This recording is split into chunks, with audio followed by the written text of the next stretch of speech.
दोस्तों, क्या शरद पवार वर्तमान राजनीति के असली चाणक्य रिटायर होने वाले हैं, संन्यास लेने वाले हैं? और क्या पवार के रिटायर होते ही उनकी पार्टी, जिसके लोकसभा में 8 सांसद हैं, विपक्ष की पार्टी इंडिया अलायंस के साथ, उनके रिटायर होते ही ये सांसद, ये पार्टी एनडीए में शामिल हो जाएगी, मोदी के साथ चली जाएगी?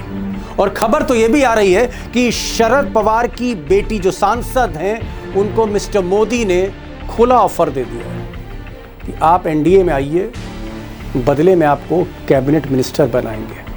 अब दोस्तों, सच तो यह है कि बंगाल में एक बड़ा ऑपरेशन करके बंगाल को जीतने के बाद मोदी और शाह का फोकस अब महाराष्ट्र में है, और महाराष्ट्र में भी एक बड़ा खेल हो रहा है। इस खेल का फोकस सिर्फ और सिर्फ एक है, विपक्ष को तोड़ना, कमजोर करना, बीजेपी को मजबूत करना संसद के अंदर, लोकसभा के अंदर, जहां मोदी अल्पमत में, अभी भी अल्पमत में है। अब दोस्तों, मैं सीधे ब्रेकिंग न्यूज़ पर आता हूं जो महाराष्ट्र से आ रही है, और ये खबर ब्रेक की है न्यू इंडियन एक्सप्रेस अखबार ने। और न्यू इंडियन एक्सप्रेस के मुताबिक एनसीपी की दोनों पार्टियां मर्ज करने जा रही हैं, यानी अजीत पवार, मरहूम अजीत पवार की पार्टी जो इस वक्त एनडीए में है, और शरद पवार की पार्टी, दोनों एक होने जा रही हैं। इनका विलय होने जा रहा है, और विलय होकर ये एनडीए को समर्थन देंगी। ये न्यू इंडियन एक्सप्रेस ने इशारा किया है। आगे एक्सपर्ट के साथ मैं इस पर डिटेल पर बात करूंगा आपसे। अब दोस्तों, बड़ी खबर पर आने से पहले जरा एक बार एनसीपी की स्ट्रेंथ देख लेते हैं कि एनसीपी की स्ट्रेंथ क्या है। इस वक्त मैंने कहा 2 पार्टियां हैं, चाचा की पार्टी, भतीजे की पार्टी। भतीजे जो अब इस दुनिया में नहीं रहे, अजीत पवार, प्लेन क्रैश में उनकी डेथ हो गई थी, असामयिक मृत्यु थी। तो अजीत पवार, जिनकी पत्नी सुनेत्रा पवार इस वक्त डिप्टी सीएम है, अजीत पवार की पार्टी चला रही हैं। अगर आप सांसद देखते हैं तो लोकसभा में सिर्फ एक एमपी है अजीत पवार के। हालांकि महाराष्ट्र की असेंबली में उनके ढेर सारे विधायक हैं, जिसकी वजह से उनको डिप्टी चीफ मिनिस्टर का पद दिया गया था। तो एनसीपी के लोकसभा में 1 हैं सांसद, राज्यसभा में 3 सांसद हैं। शरद पवार के पास लोकसभा में 8 सांसद हैं। जी हाँ, बड़ा खजाना लोकसभा में है, क्योंकि मोदी जी के लिए लोकसभा में एक सीट माने रखती है, एक एमपी माने रखता है। बीजेपी अभी भी अल्पमत में है, 240 पर है। तो ये जो 8 सांसद हैं, ये 8 सांसद लोकसभा में शरद पवार के, ये बहुत इंपॉर्टेंट है और इसी पर निशाना है। राज्यसभा में शरद पवार के पास सिर्फ 1 जो है सांसद है। कुल मिलाकर अगर आप देखें तो 9 सांसद हैं, 1 राज्यसभा में, 8 लोकसभा में। एक आप कह सकते हैं कि बीजेपी जैसे ही ये विलय होगा, बीजेपी 293 से बढ़कर 300 पार जा सकती है।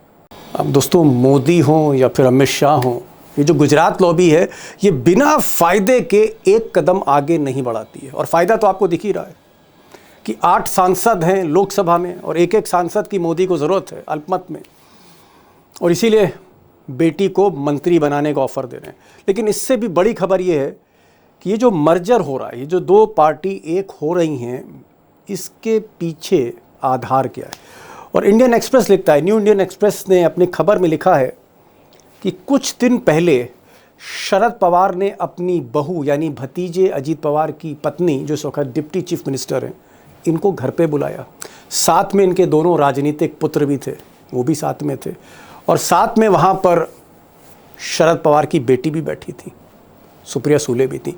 अब इस डिनर पर मर्जर की बात हुई, ये खबर इंडियन एक्सप्रेस कह रहा है, और इसको कई चैनल्स, कई न्यूज़ चैनल, कई मराठी अखबारों ने भी फोकस किया है पिछले 24 घंटों में कि ये जो मीटिंग है, ये मीटिंग बहुत अहम है। उसकी वजह यह है कि जहाँ तक सुनेत्रा की बात है, जो शरद पवार की बहू हैं, इनके बीच में शरद पवार की बेटी और सुनेत्रा के बीच में संबंध बहुत अच्छे नहीं रहे हैं।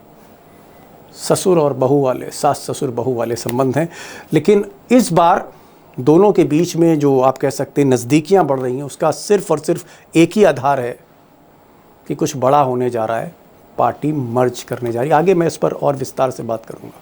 अब दोस्तों, एनसीपी के भले ही इस वक्त 2 टुकड़े हैं, लेकिन ये पार्टी को फाउंड किया, इसकी आधारशिला रखी, इसको किसी तरह से आगे बढ़ाया, एक ही आदमी का रोल है, ओनली वन मैन पार्टी थी। शरद पवार ही इसके पीछे थे, एनसीपी के पीछे, कांग्रेस से अलग हुए थे और बड़ी कामयाब पार्टी है एनसीपी। अब सवाल यह है कि शरद पवार की जो सियासत है वो बीजेपी के बिल्कुल अगेंस्ट है।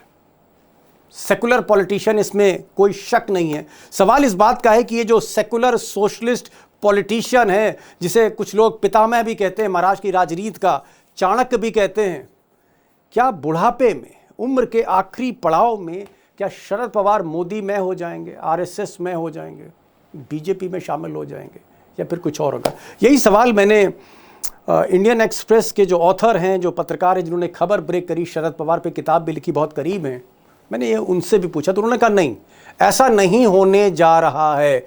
दरअसल ऐसा कहा जा रहा है कि शरद पवार रिटायर हो जाएंगे, वो संन्यास ले लेंगे और पार्टी जो है वो बहू और बेटी को सौंप देंगे। ये एक इस तरह का प्लान है और शायद मुझे लगता है कि उनके परिवार को भी यही सूट करता है, क्योंकि जो खबर एक और आ रही है, टाइम्स नाउ पे मैं खबर देख रहा था और उसने खबर ब्रेक करी है कि 15 से 20 विधायक अजीत पवार की एनसीपी के, वो बीजेपी में शामिल होने जा रहे थे और इसलिए ये भनक लगी सुनेत्रा को, सुप्रिया को, शरद पवार तक पहुंची कि भैया पार्टी फिर टूट रही है। और मुझे लगा कि इस पार्टी को बचाने के लिए मोदी और मोदी के सिस्टम के बीच में एक ही रास्ता था कि क्यों ना एनडीए में ही शामिल हो जाएं। हो सकता है हो। अब ये सवाल मैंने सुधीर सूर्यवंशी जी से किया है। आज की तारीख में महाराष्ट्र की राजनीति के एक बड़े हस्ताक्षर हैं, बड़े पत्रकार हैं, किताबें लिखी हैं और ये खबर भी उन्होंने ब्रेक की है। शरद पवार के बहुत करीबी माने जाते हैं सुधीर सूर्यवंशी, और मराठी हैं, खाटी मराठी हैं, लेकिन हिंदी बोल लेते हैं। अगर आप सुनेंगे तो एक एक बात समझ में आएगी। सुधीर सूर्यवंशी को सुना जाए और ये जो नया तूफान उठ रहा है सियासत में, इसको समझने की कोशिश करते हैं। सुधीर जी, क्या आपको इस तरह की खबर मिल रही है कि एनसीपी जो अजीत पवार की पार्टी थी, शरद पवार से अलग हुई थी, जो अजीत पवार के बाद उनकी पत्नी चला रही हैं, सुनेत्रा पवार, जो इस वक्त डिप्टी चीफ मिनिस्टर है, क्या इस पार्टी को तोड़ने की कोशिश हो रही थी? क्या ऐसी बात है कि कुछ विधायक अजीत पवार गुट के ये बीजेपी में जा रहे थे, बीजेपी में शामिल हो सकते थे, ऐसी चर्चा है? बिल्कुल दीपक जी, आपकी बात बिल्कुल सही है। 15 से 20 जो विधायक है अजीत पवार गुट के, वो बीजेपी जाने की चर्चा जोर से चल 15 से 20? हाँ, 15 से 20। और उसको एक कारण दिया गया था कि अजीत पवार के देहांत के बाद में जो एनसीपी है वो एक हेडलेस चिकन के तौर पे दिख रही थी और जो उनके जो विधायक है उनको अपना भविष्य, अपना जो फ्यूचर है वो पूरा डार्क लग रहा था कि अभी क्या होगा, क्योंकि सुनेत्रा पवार है लेकिन उनका अजीत पवार जैसा नेतृत्व नहीं है। लेकिन बीच में ये भी खबर चल रही है कि दोनों एनसीपी साथ में आ सकती है, तो एक पवार, शरद पवार जो अजीत पवार के जो चाचा है, उनका नेतृत्व मिल सकता है। तो उसके वजह से वो खबर थोड़ी अभी धीमी हो गई। अभी दूसरी खबर उसको काउंटर करने के लिए मर्जर की खबर ज्यादा चल रही है। समझ गया। मतलब हम ये कह सकते हैं कि क्योंकि 15-20 विधायक बीजेपी में जा सकते थे, इसलिए शरद पवार को लगा या उनकी बेटी को लगा कि बेहतर है, मौका है कि कम से कम पार्टी दोनों एक कर दो और इसको एनडीए के साथ जोड़ दो, यानी तब बचाव हो सकता है। इसमें एक सवाल मैं और पूछना चाह रहा हूं, क्योंकि ऐसी खबरें थी कि भाई सुनेत्रा पवार शरद पवार से बहुत बनती नहीं है, ससुर और बहू का रिश्ता है और अच्छे संबंध नहीं है। लेकिन अभी खबर आई और आपने खबर लिखी थी कि सुनेत्रा पवार को डिनर पर बुलाया शरद पवार ने, और ये इस डिनर को लेकर बड़ी चर्चा है। तो क्या ये बात सही है कि सुनेत्रा पवार, उनके दोनों बेटे जो राजनीति में हैं, इन्होंने शरद पवार के साथ डिनर खाया, वहां पर पॉलिटिकल बातचीत हुई, और ये डिनर हुआ तो ये पुणे में हुआ, मुंबई में हुआ, कहां पर ये डिनर हुआ? देखो, खबर बिल्कुल पक्की है। मैंने भी हमारे जो न्यूज़पेपर है न्यू इंडियन एक्सप्रेस, वहां पे वो खबर ब्रेक की है। देखो, कुछ दिन पहले शरद पवार ने अपने जो रेवा से पूना में मोतीबाग, वहां पे उन्होंने डिनर रखा था। वो डिनर में सुनेत्रा पवार, पार्थ पवार, जय पवार, सुप्रिया सुले और पवार फैमिली के जो डिसीजन मेकर में थोड़े लोग हैं, इंपॉर्टेंट लोग की रोल प्ले करते, वो सभी लोग वहां पे थे। और वह यहाँ पे वही डिस्कशन हुआ कि पवार फैमिली जैसे एक साथ है, वैसे पवार फैमिली की पार्टी साथ एक साथ रहेगी तो अपना फ्यूचर रहेगा, नहीं तो अपना फ्यूचर बाकी जैसे रीजनल पार्टी उसके जैसा हो जाएगा।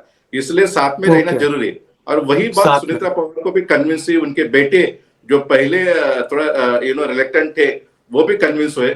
उसके बाद में आपने देखा होगा कि बारामती का जो उपचुनाव हुआ वहां पे बाकायदा सुप्रिया सुले ने सुनेत्रा पवार का कैंपेन किया, रोहित पवार ने जी, सुनेत्रा पवार का कैंपेन किया, जय पवार रोहित पवार साथ में दिखे।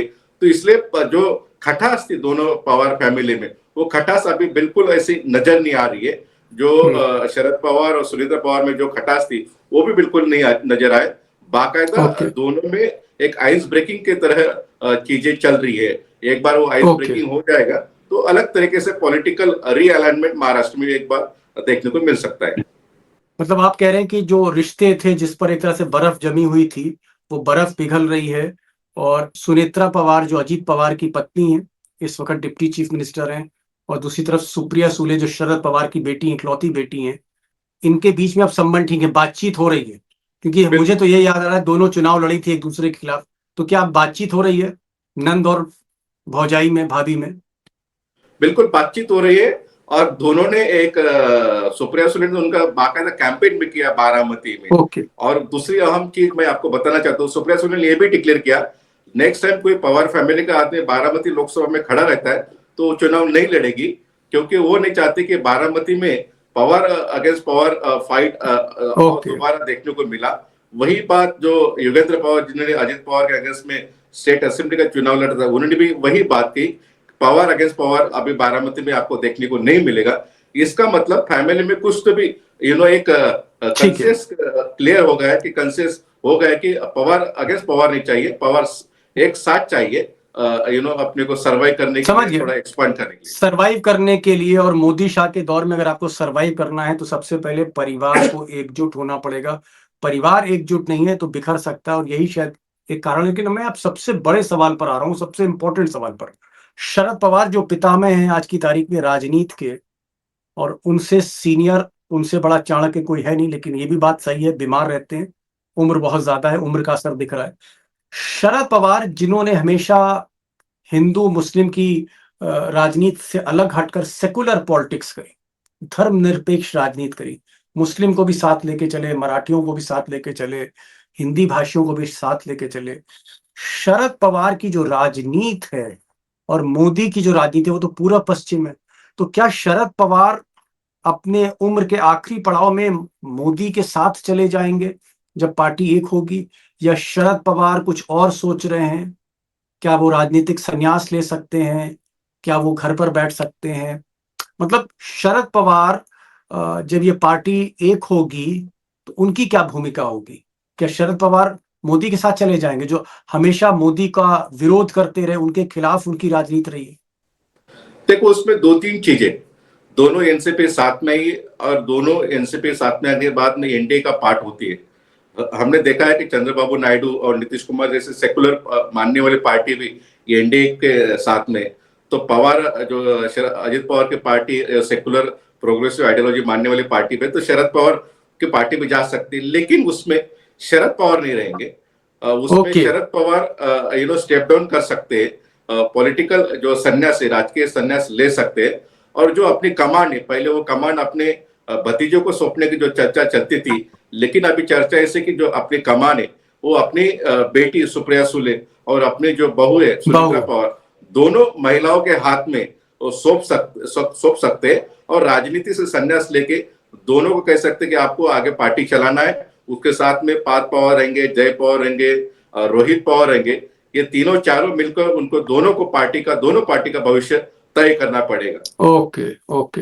आप बड़ी बात सुधीर सूर्यवंशी जी बता रहे हो, कह रहे हैं कि शरद पवार जो हैं वो संन्यास ले लेंगे, संन्यास ले लेंगे, मोदी के साथ काम नहीं करेंगे, मोदी के साथ उनका कोई पॉलिटिकल रिश्ता नहीं रहेगा, इसलिए वो संन्यास ले लेंगे।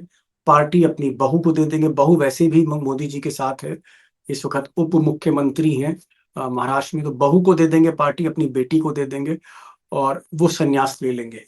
चलिए, ये भी आपने बात क्लियर कर दी।